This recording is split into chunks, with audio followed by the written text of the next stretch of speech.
Habacuc es un libro complejo, es un libro difícil de leer, es un libro de sufrimiento. Está a la par con el libro de Job, por ejemplo, aunque las circunstancias de Job fueron diferentes. Pero el libro de Job es un libro de sufrimiento, está al lado del libro de Lamentaciones también, que también es otra circunstancia. Es un libro de sufrimiento.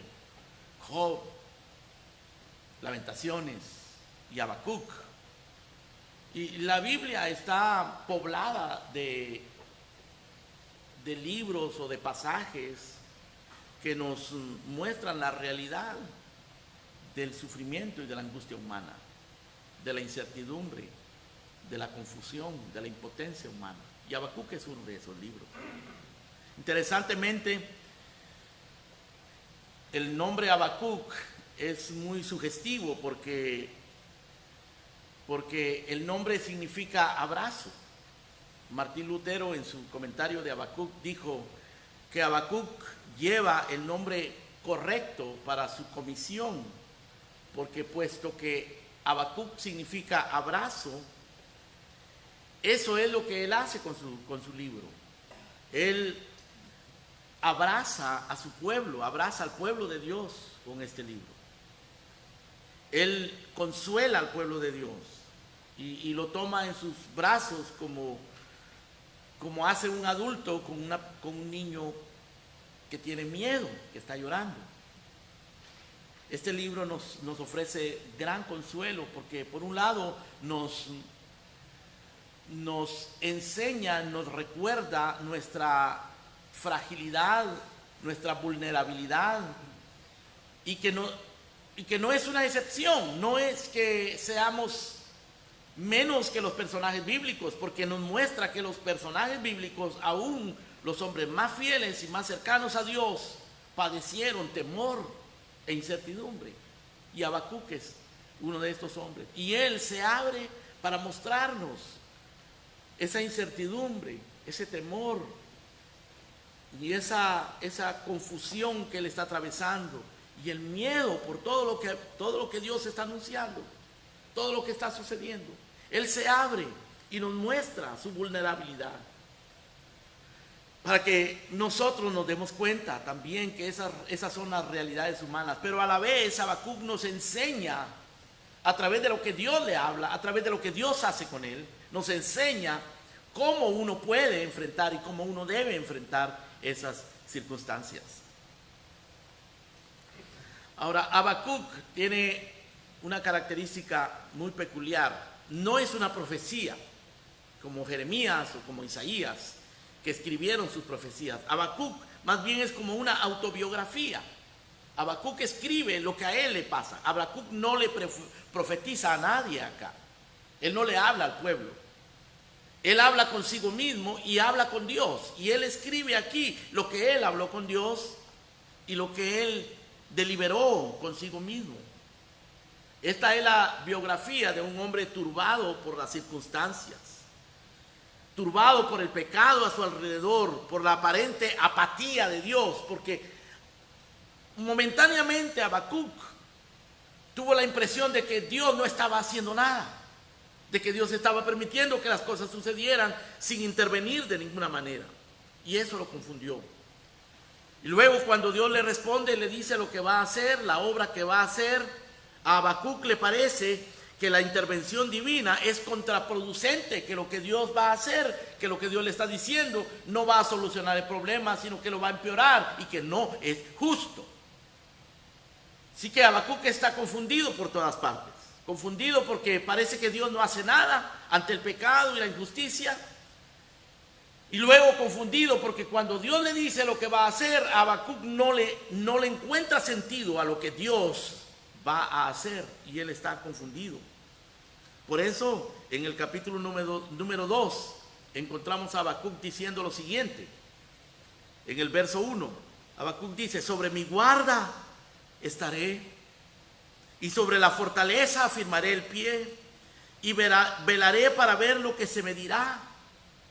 Lo que Habacuc está haciendo, expresando acá, es usando usando el lenguaje de un guardia, de un velador de aquellas ciudades antiguas que velaban las ciudades por los peligros que pudieran haber. Él toma este lenguaje y dice: yo voy a estar como un vigilante, voy a estar sobre mi torre, voy a estar sobre la fortaleza, firme, de pie, velando para ver qué es lo que Dios me va a decir ante esto que no tiene sentido.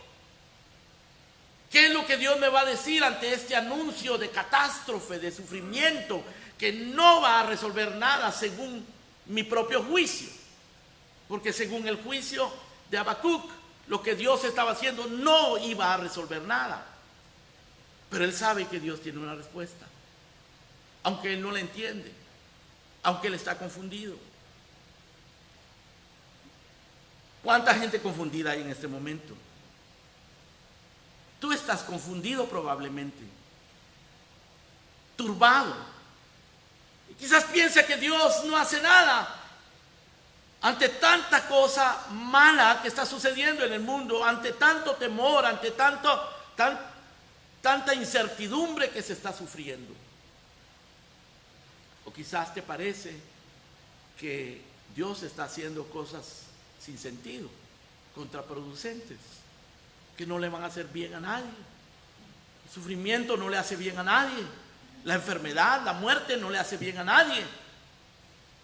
Así es como nosotros lo percibimos. Por supuesto, somos humanos, no queremos sufrir, no queremos ver enfermedades, no queremos ver catástrofes. Pero ¿está Dios en su trono todavía? Habacuc sabe que Dios está en su trono y no tiene una respuesta. Pero él dice: sobre mi guarda estaré, y sobre la fortaleza firmaré el pie, y velaré para ver lo que se me dirá.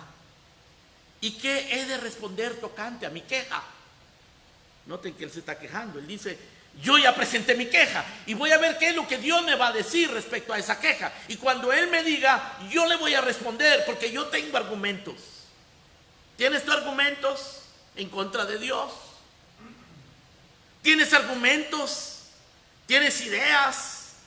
¿Tienes emociones encontradas por todo lo que estás viendo, o lo que te está sucediendo, o lo que te podría suceder? Habacuc las tenía. Y en el verso número 2 leemos: y Jehová me respondió y me dijo: escribe la visión, declárala en tablas, para que corra el que leyere en ella. Dios le está diciendo a Habacuc: Habacuc, lo que yo te voy a decir tiene que quedar escrito, porque esto le va a servir a muchos otros en tu misma circunstancia. Escribe esto para que corra el que lea, para que reciba este consejo y lo siga. Deja escrito esto. Verso 3: aunque la visión tardará aún por un tiempo, mas se apresura hacia el fin y no mentirá. Aunque tardare, espéralo, porque sin duda vendrá, no tardará. He aquí aquel cuya alma no es recta se enorgullece, mas el justo por su fe vivirá. Y queridos hermanos, la esencia de todo el libro de Habacuc es esta pequeña frase: el justo por su fe vivirá. Esta pequeña frase la tomó el apóstol San Pablo y la hizo la esencia de su argumento para explicar el evangelio en el libro de Romanos. El justo por su fe vivirá. Luego la tomó en el libro de Gálatas, donde explicó la esencia del evangelio: el justo por su fe vivirá. Y luego el escritor del libro de Hebreos, en el capítulo 10, tomó esta misma frase: el justo por su fe vivirá, para hablar de la vida de los verdaderos creyentes en Dios, de los verdaderos creyentes en Jesucristo, la vida de aquellos que viven una verdadera fe, de aquellos que caminan con Dios. Habacuc recibe este mensaje y se acerca al desastre, Porque lo que Dios le anunció a Habacuc es que los babilónicos, los caldeos, una nación fiera, salvaje, cruel, va a venir a destruir Jerusalén. Porque Habacuc se queja de que Jerusalén está pecando. Y Dios le dice, no te preocupes, yo voy a destruir a Jerusalén con los caldeos, que es una nación cruel y pagana. Ellos van a destruir a Jerusalén. Y Habacuc está confundido. Pero Dios le dice a Habacuc, el justo por su fe vivirá. Tú no entiendes, pero debes creer. Y entonces llegamos al capítulo 3. En el capítulo 3, Habacuc responde a lo que Dios le ha dicho. Pero ahora él tiene una perspectiva diferente. Ahora, aunque sigue confundido y sigue perturbado, él ya sabe de dónde aferrarse. Él sabe dónde está su sostén. Él sabe cuál es la respuesta. En medio de la turbación que continúa, en medio del miedo que no se ha ido, en medio del desastre que nadie lo puede evitar, viene, el desastre viene. Y queridos hermanos, queridos amigos, el desastre viene para muchos. Y cuando venga, ¿qué vas a hacer tú? Cuando venga el tiempo malo, ¿qué vas a hacer tú? ¿Dónde te vas a refugiar? ¿Dónde vas a tener una ancla que te sostenga?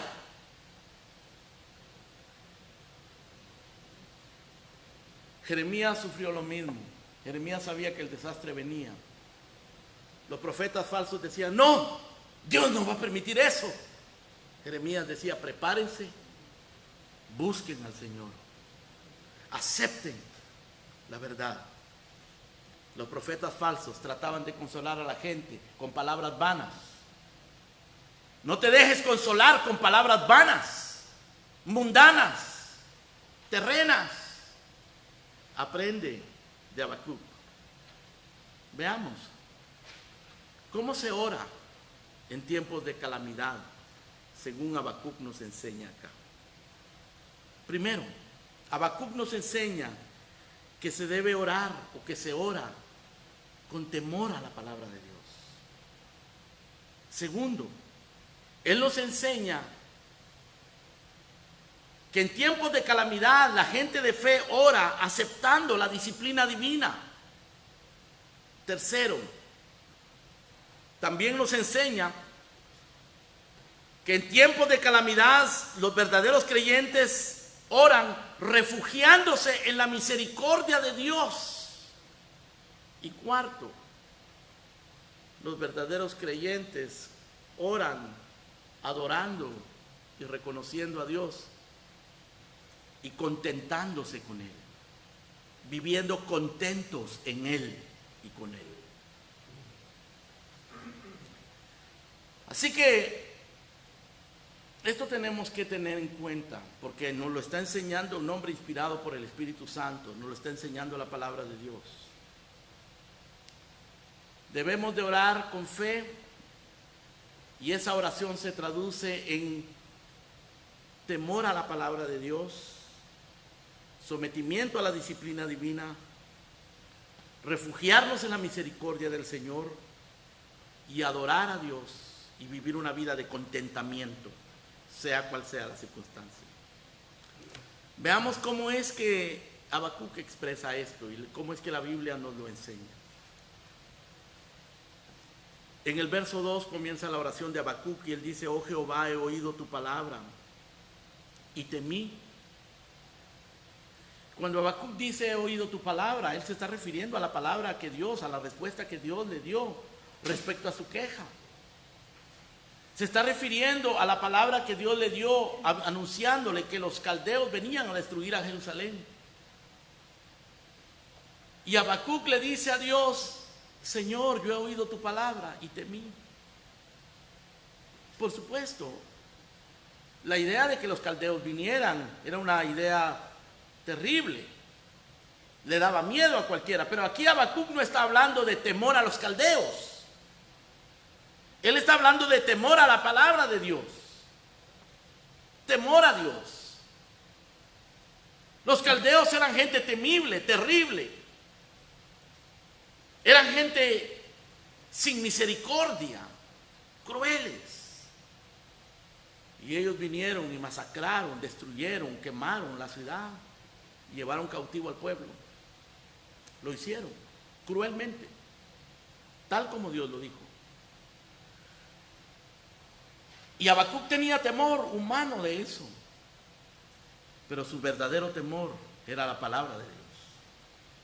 Porque el principio de la sabiduría es el temor a Dios. Dijo el salmista en el Salmo 119, verso 120, mi carne se ha estremecido por temor de ti y de tus juicios tengo miedo. David era muy explícito en decirle a Dios, Señor, yo tengo miedo de tus juicios. Porque Dios es un Dios temible. Porque en realidad cualquier enfermedad, cualquier desastre, cualquier desgracia humana está controlada por Dios.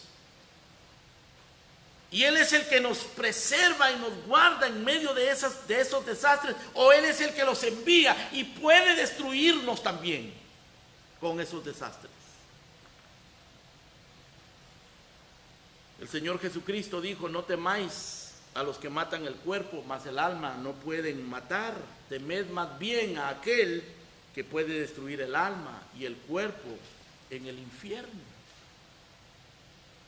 ¿No se venden 2 pajarillos por un cuarto? Con todo, ni uno de ellos cae a tierra sin vuestro Padre, pues aún vuestros cabellos están todos contados. Así es que no temáis, más valéis vosotros que muchos pajarillos, dice el Señor. Es decir, el Señor nos guarda. Pero nosotros tenemos que temerle a Él. El Señor lo dice de una manera directa, clara, explícita. Temed a aquel que puede matar el cuerpo y echarlo en el infierno también. Él es vuestro temor. Isaías lo expresó en el capítulo 8, cuando dijo, el Señor me habló de esta manera con mano fuerte. El Señor me enseñó que no caminase por el camino del pueblo, diciendo, no llaméis conspiración a todas las cosas que este pueblo llama conspiración, ni temáis lo que ellos temen, ni tengáis miedo al Señor de los ejércitos, a Él santificado. Él sea vuestro temor, Él sea vuestro miedo. Por cierto, ese no es un concepto popular en nuestros días. La gente no piensa de Dios con temor, la gente no le tiene temor a Dios. La gente trata a Dios como si fuera una persona de su mismo nivel. Pero no, Dios es Dios. Dios es el creador. Dios es el juez. Dios es infinitamente santo, infinitamente justo y perfecto. Nosotros no, nosotros somos culpables, pecadores, indignos. Hay que temer a Dios. Y el profeta dice, oh Señor, he oído tu palabra y temí. En el verso 16 de este mismo capítulo 3 dice, oí y se conmovieron mis entrañas, a la voz temblaron mis labios. Pudrición entró en mis huesos y dentro de mí me estremecí. ¿Pueden ustedes imaginarse a este hombre? Sus labios temblando, su interior conmovido de tal manera que él lo describe como sentía como que si sus huesos se estaban pudriendo,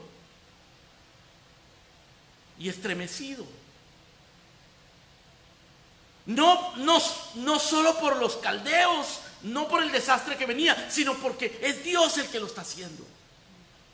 Si Dios puede provocar eso, si Dios permite eso, ¿cuánto más debemos temerlo para el juicio final? Dice la Biblia que es necesario que el juicio comience por la casa de Dios. O sea, Dios comienza con nosotros los creyentes, conmigo, con ustedes. La iglesia es responsable. La iglesia tiene que ser la que ora, la que pide, la que no teme, la que espera en Dios. Y si lo que la iglesia hace es dedicarse a cosas triviales y al entretenimiento y a copiar al mundo, Dios la va a juzgar. Dios nos va a juzgar si no nos arrepentimos, si la iglesia no se arrepiente, si no le pedimos al Señor misericordia, si no aprendemos a temer su palabra. Y aquí está el profeta y dice: oí, se conmovieron mis entrañas, mis labios temblaron, pudrición entró en mis huesos y me estremecí, aunque yo estaré quieto en el día de la angustia. Porque es temor a Dios. El temor a Dios, el verdadero temor a Dios, lo hace a uno correr hacia Cristo, que es el refugio, el que nos ofrece refugio de la ira de Dios. Debemos tener temor por nuestro propio pecado. Nuestro pecado es nuestro peor enemigo. Temor por la maldad de nuestro corazón. Temor a causa de la santidad de Dios, temor a la ley de Dios, temor al rechazo de Dios, temor sobre todo por la condenación eterna. No temor a los hombres, no temor al desastre, aunque vamos a temer, somos humanos. Pero si nosotros aprendemos a temer a Dios, todos esos temores se van a minimizar. Y vamos a encontrar refugio en Cristo Jesús. Vamos a encontrar refugio en el Salvador, aquel que entregó su vida a la ira de Dios en la cruz para que tú no la sufras, para que nosotros tengamos un refugio. Dice el salmista en el Salmo 2, verso 11: servid al Señor con temor y alegraos con temblor. Honrad al Hijo para que no se enoje y perezcáis en el camino, pues pronto se inflama su ira, pero bienaventurados los que en Él confían. Así que Habacuc oró, y la verdadera fe ora con temor a la palabra de Dios. En segundo lugar, la fe verdadera nos hace aceptar la disciplina divina en la calamidad. Y así oró Habacuc, aceptando la disciplina divina. Vean conmigo por favor en el verso número 2 del capítulo 3. Él dice: oh Jehová, aviva tu obra en medio de los tiempos,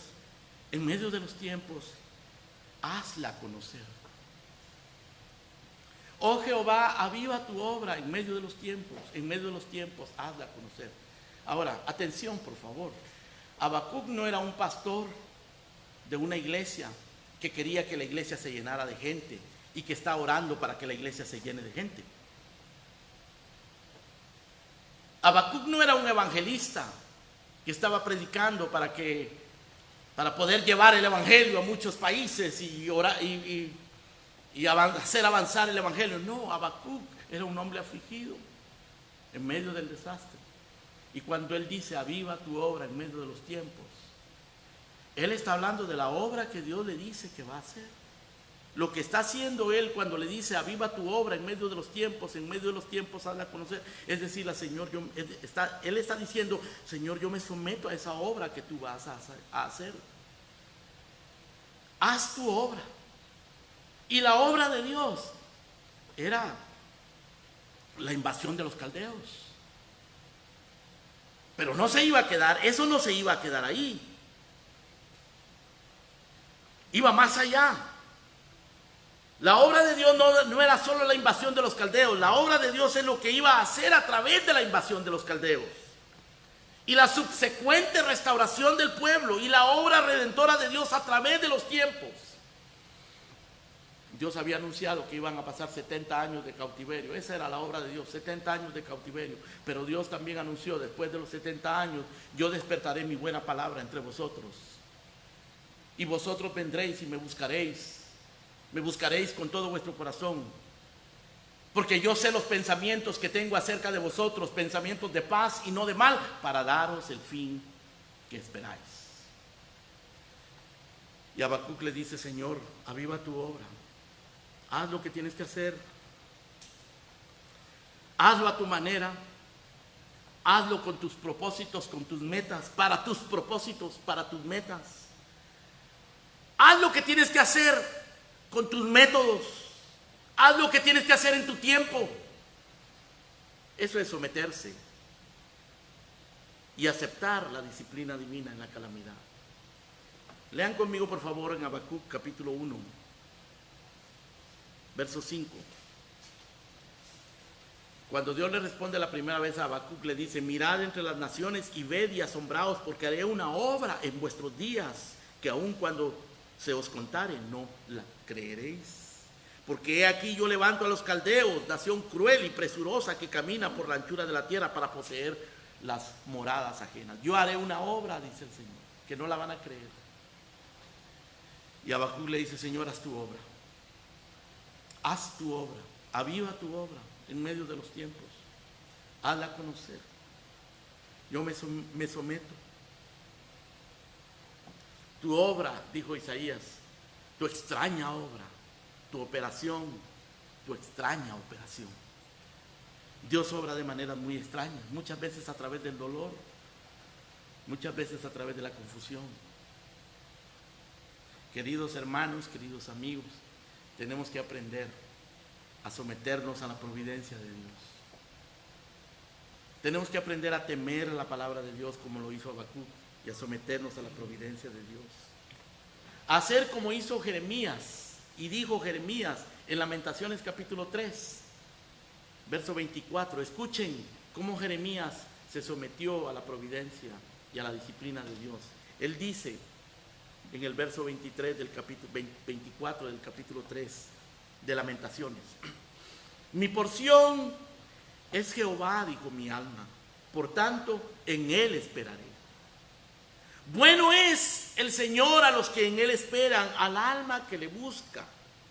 Bueno es esperar en silencio la salvación de Jehová.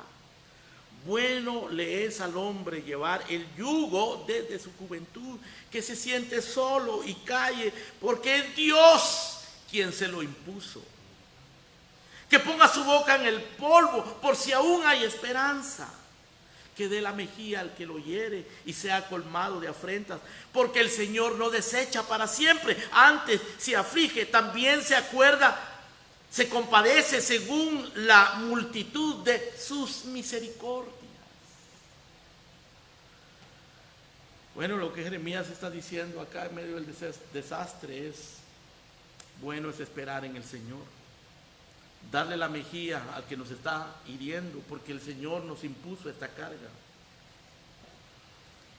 ¿Saben? Eso es lo que hizo nuestro Señor Jesucristo. Él le dio la mejilla al que los hería. Él se sometió, él dijo: Señor, si es posible que pase de mí esta copa, pero no se haga mi voluntad sino la tuya. Él se sometió, Cristo lo hizo. Habacuc lo está haciendo, lo vas a hacer tú, lo vamos a hacer nosotros. Vamos a someternos a la providencia de Dios, aunque sea una providencia oscura, aunque sea una providencia dura, difícil. Tenemos que estar preparados para eso.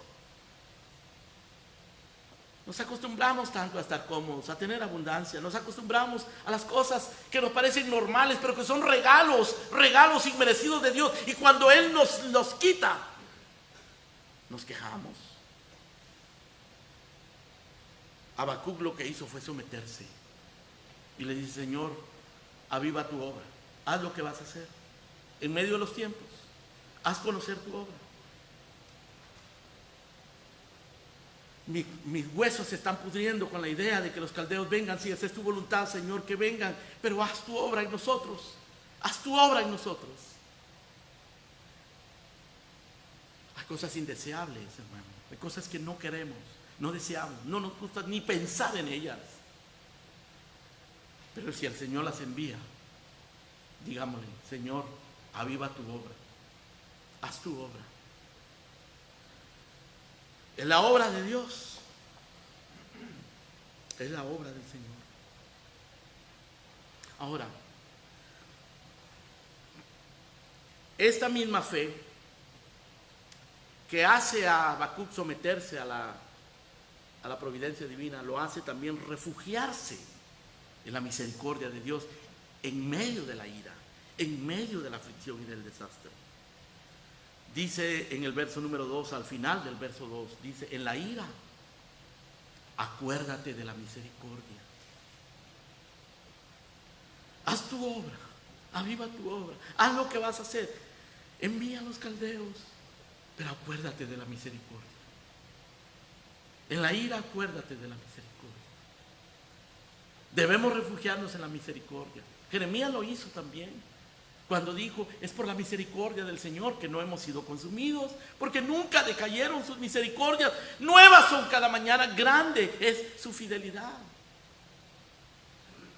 En la ira, acuérdate de la misericordia. Todos aquellos que han tenido que atravesar la aflicción y que han esperado en Dios,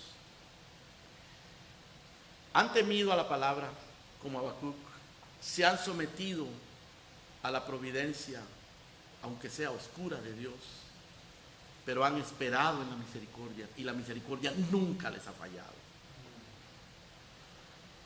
Dijo Job en el capítulo 13, verso 15: he aquí, aunque él me matare, en él esperaré.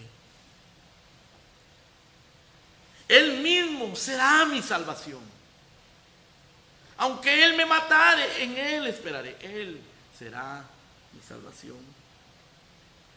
Más adelante, en el capítulo 19, en el verso 25, Job dijo: yo sé que mi Redentor vive, y al fin se levantará sobre el polvo, y después de deshecha esta mi piel, en mi carne yo he de ver a Dios, al cual veré por mí mismo. Mis ojos lo verán y no otro, aunque mi corazón desfallece dentro de mí. Aquí tenemos a otro hombre desfalleciendo. Él dice: mi corazón está desfalleciendo, pero yo sé que mi Redentor vive. Yo sé que Él está en su trono. Yo sé que Él se levantará al fin del polvo. Parece que Job está profetizando la resurrección de Cristo. Yo sé que después de deshecha esta mi piel, Él me va a resucitar y yo lo voy a ver a Dios con mis ojos. Yo lo veré y no otro. Estoy desfalleciendo ahora, pero tengo esa esperanza. ¿Tienes tú esa esperanza? ¿Te refugias tú en la misericordia de Dios?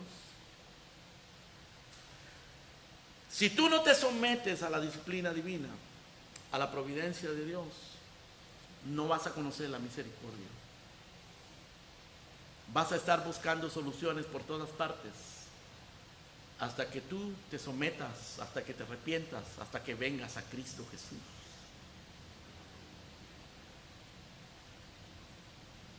Dice el salmista: cuán preciosa es, oh Dios, tu misericordia. Por eso los hijos de los hombres se amparan debajo de la sombra de tus alas. Allí serán saciados con la grosura de tu casa, y tú los abrevarás con el torrente de tus delicias, porque contigo está el manantial de vida. En tu luz veremos la luz. Con Él está la vida. En Él está el torrente que sacia nuestra necesidad, nuestra verdadera necesidad. Pero para llegar a esa misericordia, para alcanzar esa misericordia, necesitamos a Cristo. Cristo es la encarnación de la misericordia de Dios, la manifestación, la evidencia de la misericordia de Dios.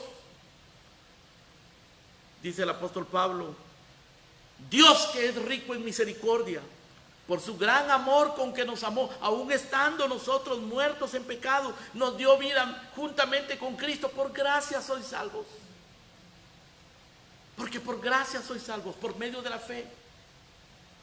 Dios, que es rico en misericordia, por su gran amor con que nos salvó.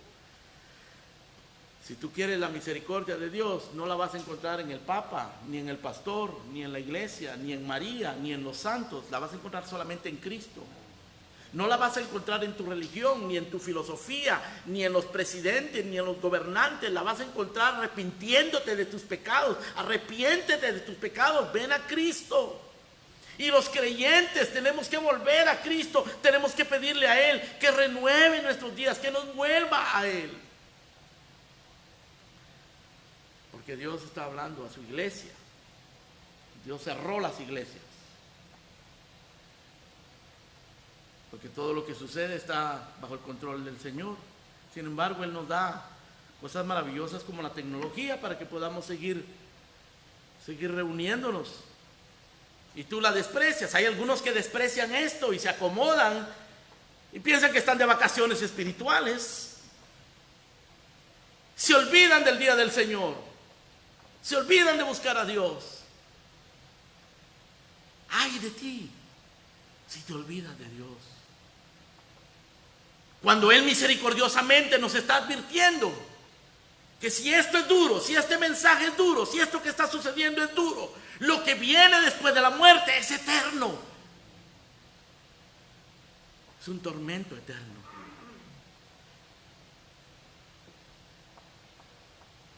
Buscad a Jehová mientras pueda ser hallado, llamadle en tanto que está cercano. Deje el impío su camino y el hombre inicuo su pensamiento, y vuélvase al Señor, el cual tendrá de él misericordia, y al Dios nuestro, el cual será amplio en perdonar. Busca la misericordia de Dios. Busca la misericordia. Haz como David, dile: ten piedad de mí, oh Dios, conforme a tu misericordia, conforme a la multitud de tus piedades. Borra mis rebeliones, lávame más y más de mi maldad y límpiame de mi pecado. Límpiate de tu pecado en la cruz, en la sangre del Señor Jesucristo. Que Dios como tú, dijo Miqueas, que perdona la maldad y olvida el pecado del remanente de su heredad, no retiene para siempre el enojo, porque Él se deleita en misericordia. Dios es grande en misericordia. Acude a su misericordia. Ora refugiándote en su misericordia. Teme a su palabra. Sométete a su disciplina, su providencia, y refúgiate en su misericordia. Pero Habacuc nos enseña algo más en su oración.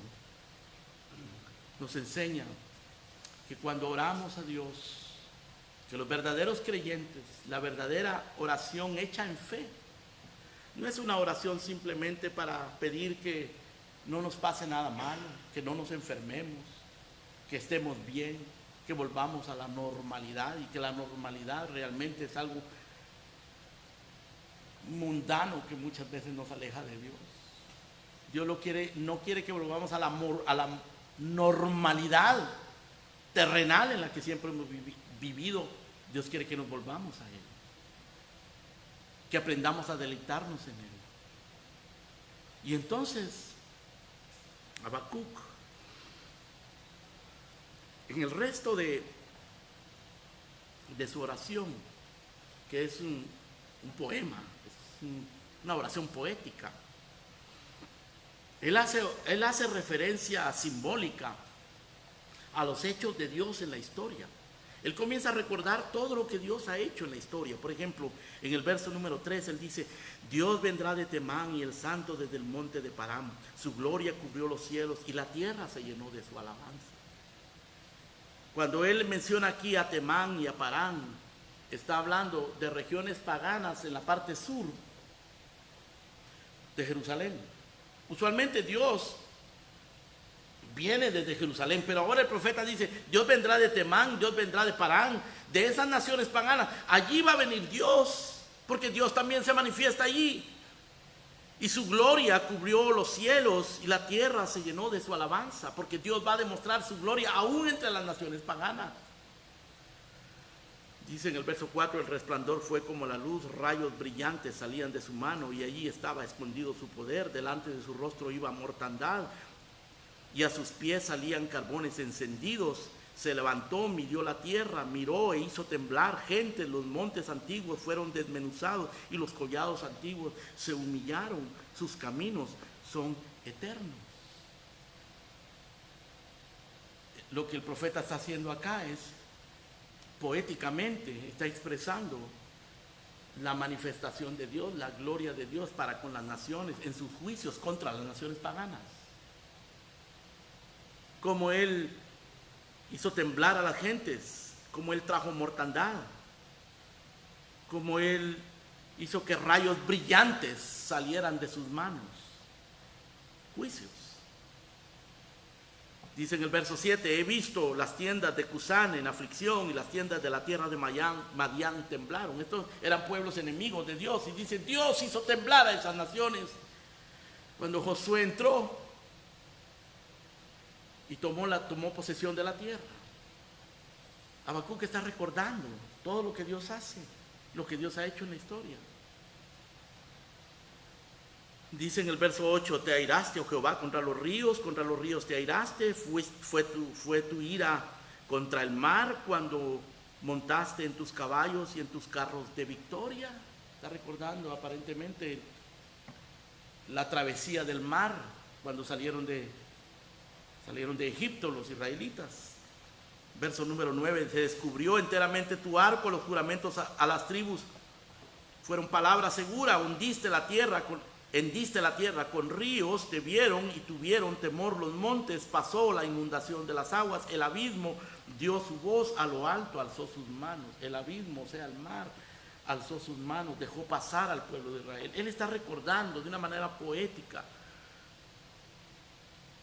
lo que Dios hace. Hermanos, amigos, tenemos que recordar lo que Dios hace, tenemos que conocer lo que la Biblia dice y recordar lo que Dios ha hecho en el pasado. Esto que está sucediendo es terrible, es muy malo y está trayendo y traerá mayores consecuencias, muchas de ellas devastadoras, pero no es la primera vez que la humanidad sufre, no es la primera vez que algo de esto sucede. Tenemos que recordar lo que Dios ha hecho en el pasado. Dice en el verso 12, con ira hollaste la tierra, con furor trillaste las naciones, saliste para socorrer a tu pueblo, para socorrer a tu ungido, traspasaste la cabeza del impío, descubriendo el cimiento hasta la roca. Él socorrió a su pueblo. En medio de todo eso, Él siempre ha socorrido a su pueblo.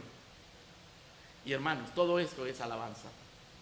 Todo esto es reconocimiento. O sea, Habacuc no solamente teme a la palabra de Dios, se somete a la disciplina, espera en la misericordia, pero alaba a Dios, adora a Dios, mira a Dios, se alimenta de la majestad de Dios, del poder de Dios, de las obras de Dios, alimenta su mente, su corazón, su alma, contemplando la hermosura del Señor. ¿No es eso lo que dijo el salmista en el Salmo 27? Una cosa he demandado al Señor y esta buscaré, que esté yo en la casa del Señor para contemplar la hermosura del Señor. Contempla a Dios, medita en Dios, piensa en Dios, estudia las obras de Dios como lo estaba haciendo acá Habacuc. Y él, aunque dice en el verso 16, oí y se conmovieron mis entrañas, a la voz temblaron mis labios, pudrición entre mis huesos y dentro de mí me estremecí, si bien estaré quieto en el día de la angustia. Cuando suba al pueblo el que lo invadirá con sus tropas, cuando suba al pueblo el que lo invadirá con sus tropas. ¿Quiénes son los que iban a invadir? Los caldeos, los babilónicos. E iban a subir al pueblo. ¿A cuál pueblo? Al pueblo de Jerusalén. Y él dice, yo estaré quieto el día que eso suceda, aunque estoy temblando. Pero yo sé quién es este Dios que ha librado a su pueblo en tiempos pasados, que ha hecho estas grandes obras. Y dice en el verso 17, aunque la higuera no florezca, ni en las vides haya fruto, aunque falte el producto del olivo y los labrados no den mantenimiento y las ovejas sean quitadas de la majada y no haya vacas en los corrales, con todo, yo me alegraré en Jehová y me gozaré en el Dios de mi salvación. Él es el Señor, es mi fortaleza. Él hace mis pies como de cierva y en mis alturas me hace andar.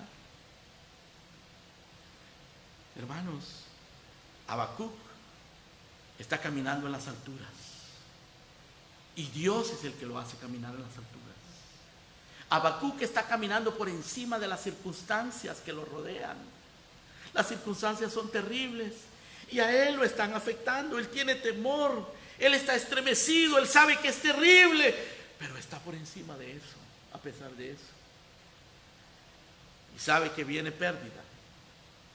Él dice, las higueras ya no van a florecer. En las vides ya no va a haber fruto. Va a faltar el producto del olivo y los labrados no darán mantenimiento. Apenas hace unos días estaban transmitiendo en la radio lo que está pasando en Homestead. Montañas de alimentos que no se pueden cosechar y se están pudriendo. Para una nación como esta significa crisis. Quizás no hambre necesariamente, pero en muchas naciones y en muchas regiones hambre vendrá. Si eso sucediera, ¿qué vas a hacer? ¿Dónde te vas a refugiar? Habacuc te está enseñando. Teme a la palabra de Dios. Acepta su disciplina. Refúgiate en su misericordia. Adórale y aprende a estar contento en Él. Y Él no te desamparará. Él no te va a dejar. Aunque la higuera no florezca, ni en las vides haya fruto,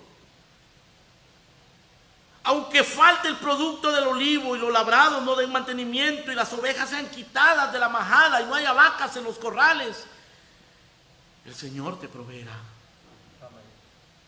Y tú estarás contento. No tendrás falta de ningún bien. Los leoncillos necesitan y tienen hambre, pero los que esperan en el Señor no tendrán falta de ningún bien. Este pobre clamó, dijo el salmista, y le oyó el Señor y lo libró de todas sus angustias y aprendió a estar contento. Pablo nos dice: he aprendido a estar contento cualquiera que sea mi situación, en abundancia o en necesidad. Sé tener abundancia, sé estar en escasez. Todo lo puedo en Cristo que me fortalece. Esa es la esperanza del pueblo de Dios. Esa era la esperanza de Habacuc. Fue la esperanza de Job. Fue la esperanza de Jeremías. Es la esperanza del verdadero pueblo de Dios. Temer a su palabra. Aceptar su disciplina. Refugiarse en su misericordia que nunca, nunca fallará. Cada mañana será nueva. Y entonces podremos adorarlo, contemplar su majestad, admirarlo, conocerlo más. Y podremos decir: aunque la higuera no florezca y en las vides haya fruto y los labrados no den mantenimiento y las vacas sean quitadas de los corrales, aunque pase lo que pase, yo me alegraré en el Señor, estaré contento, tendré el reposo de Dios, tendré el descanso de Dios. Dios le dijo a Habacuc: el justo por la fe vivirá. ¿Por qué vives tú? ¿Qué te hace vivir a ti? ¿Tu salario, tu trabajo, tu salud, tu juventud, tus posesiones, tus amigos, tus conexiones, tu inteligencia? El cheque que va a mandar el gobierno. Ahí está tu esperanza. No, el Señor le dijo a Habacuc: los orgullosos se enaltecerán, pero el justo por la fe vivirá. Y Habacuc lo aprendió. Quiera Dios que nosotros lo aprendamos también. Oremos. Padre nuestro, te damos gracias, Señor, por Habacuc. Te damos gracias por Job. Te damos gracias por Jeremías, por Moisés, por David. Porque a través de ellos tú nos enseñas, Señor, cómo orar en tiempos de calamidad, cómo vivir en tiempos de escasez, de prueba, de angustia y de tribulación. Pero gracias sobre todo por nuestro Señor Jesucristo, varón de dolores, experimentado en quebranto. Gracias, Señor, porque Él, siendo rico, se hizo pobre para que nosotros con su pobreza fuésemos enriquecidos y nada nos faltara. Él es nuestro pastor, del cual podemos decir: el Señor es mi pastor, nada me faltará, junto a aguas de reposo me pastoreará, me guiará por sendas de justicia, por amor de su nombre. Gracias, Señor, por Cristo Jesús, que es tu misericordia para con nosotros. Gracias por tu providencia. Aviva tu obra y transfórmanos. Gracias, Señor, en el nombre de Cristo. Amén. Amén. Vamos a cantar un himno, hermanos queridos.